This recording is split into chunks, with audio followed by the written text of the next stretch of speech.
스님 질문 드리겠습니다. 그, 모든 사람이 어떤 대상의 구분이나 특성 상관없이 모든 사람이 호흡 명상을 하면은 삼매에 들면서 도성제의 단계에 드는지 궁금합니다. 예를 들어서 어릴 적에 심각한 아동학대를 오랜 시간 겪었거나 어떤 트라우마적인 사건에 심하게 이제 노출돼 그런 사람들도 이 호흡 명상이 맞는지 궁금하고요. 그게 좀 잘 안 맞아가지고 액티브 명상을 한다라고 하는 사람 이야기도 좀 들었거든요. 그리고 저 역시도 수행하는 과정 중에 어떤 격렬한 감정을 느끼면은 이게 순보기로 이제 돌아가기가 힘들고 그 수행 시간이 수행이 아니라 그냥 괴로움의 그 시간으로 채워지는 경우도 있거든요. 그래서 이 호흡 명상이 모든 사람에게 다 적용될 수 있는지 궁금합니다. 예, 그거는 사실 조금 이제 나누어서 좀 생각할 필요가 있는데요. 사실 그 호흡 수행이 모든 사람에게 막 수행을 해서 다 아주 효과적으로 수행이 되고 이렇게 되기가 좀 어려운 부분도 있어요. 왜냐하면 이건 호흡 수행뿐만 아니라 불교 수행은 어느 정도 마음이 좀 아주 기본적인 그 정상의 범주에서의 수준이 된 사람들이, 그 정도는 되는 사람들이 더 높은 지혜를 개발해서 뭐랄까 이런 이제 우리가 근원적으로 우리한테 있는 문제를 좀 근원적으로 해결하려고 하는 이런 쪽에 좀 더 가깝잖아요. 그죠? 그러니까 어찌 보면은 애초에 처음부터 특히 이게 이제 좀 성인이 되기 전에 어릴 때부터 그런 이제 우리 마음에 큰 상처가 있거나 또 인식의 왜곡이나 감정적인 이제 어떤 트라우마나 이런 게 있는 경우는 일단 그거부터 좀 치유를 하고 해야지. 안 그러면 이 수행을 이끌어 나갈 때 다 나름대로 이 수행을 판단하고 이끌어 나간 지혜가 필요하잖아요. 그러니까 무조건 방법만 배운다고 되는 게 아니라 이런 수행을 해나가면서 자기한테 일어나는 감정 상태를 정확히 인지하는 것도 그거를 알아차리는 게 필요한데, 이 알아차릴 때 자기의 어떤 감정이나 이런 게 좀 억압되어 있는 사람들은 이걸 보는 것 자체가 굉장히 힘든 일이 되거든요. 자기 감정을 보는 것 자체가. 그래서 이런 거에도 좀 충분히 훈련이 되고 나서 해야 되고, 그래서 좀 보조적으로 도와줄 수 있는 그런 게 같이 되면서 이제 수행을 하는 게 좀 더 바람직하다고 할 수 있어요. 그래서 우리가 뭐 정신적으로 많이 좀 아픈 사람들 같은 경우는 오히려 사실 처음부터 이런 수행에 접근하기보다 수행을 하더라도 심리치료나 이런 이제 실질적인 우리 세속에서 하는 그런 치료 방법을 좀 같이 병행하면서 하는 게 더 낫다고 봐요, 저는. 그게 사실 이게 수행은 그래도 어느 정도는 자기 스스로가 자기 관리하고 자기를 관리하는 능력이 필요하거든요.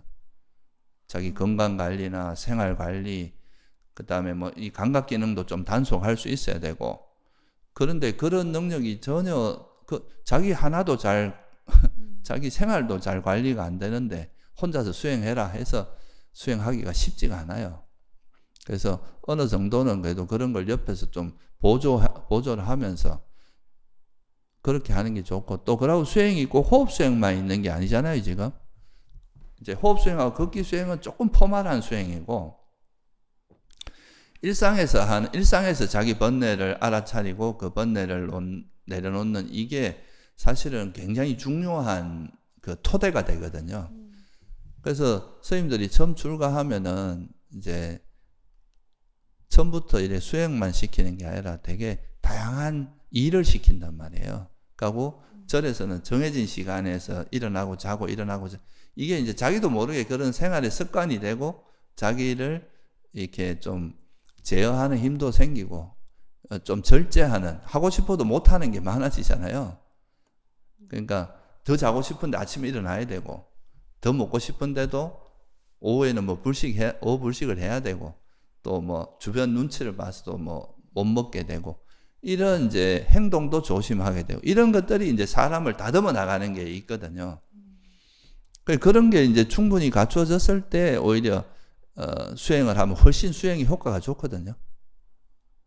그러니까 제가 말씀드리는 건 이제 호흡 수행은 사실 이게 그동안 자기가 이제 살아왔던 그런 걸 정말 더 이렇게 향상시키고 뭐 이러는데 도움이 되고, 그러니까 초보자들도 할 수 있는데 이것만 해가지고 하는 것보다 일상 수행과 같이 이렇게 병행해 가면서 하는 게 좋고요.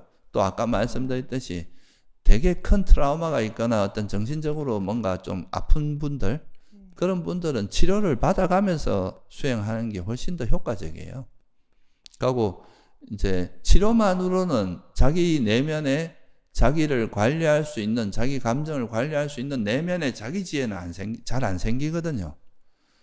그러니까 이제 치료만 갖고 하는 약이나 뭐 이런 것만 의지하는 건 한계가 있고, 근데 그런 약이나 뭐 이런 걸 도움을 받더라도 자기 수행을 하면은 훨씬 더 이제 제가 알기로는 그 재발률이 훨씬 떨어진다고 알고 있어요. 만약 우울증 같은 경우도.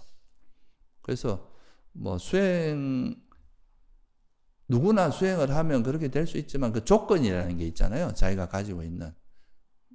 뭐 누구나 그 열심히 하면 올림픽에서 1등 한다 하지만 타고난 자기 몸 상태가 타고날 때부터 아예 막 보통 사람과는 다른 엔진을 타고난 사람의 몸도 있잖아요.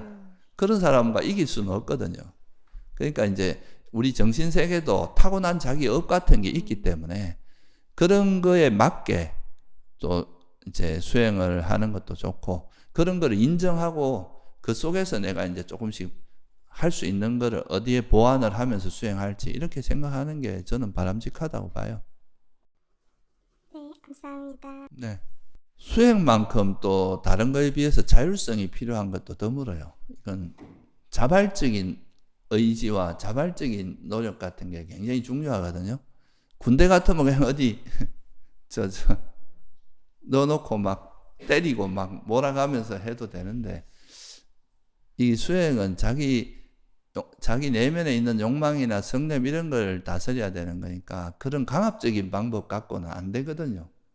자기 스스로의 의지를 갖고 수행을 하는데 옆에서 도와주고 이 정도지.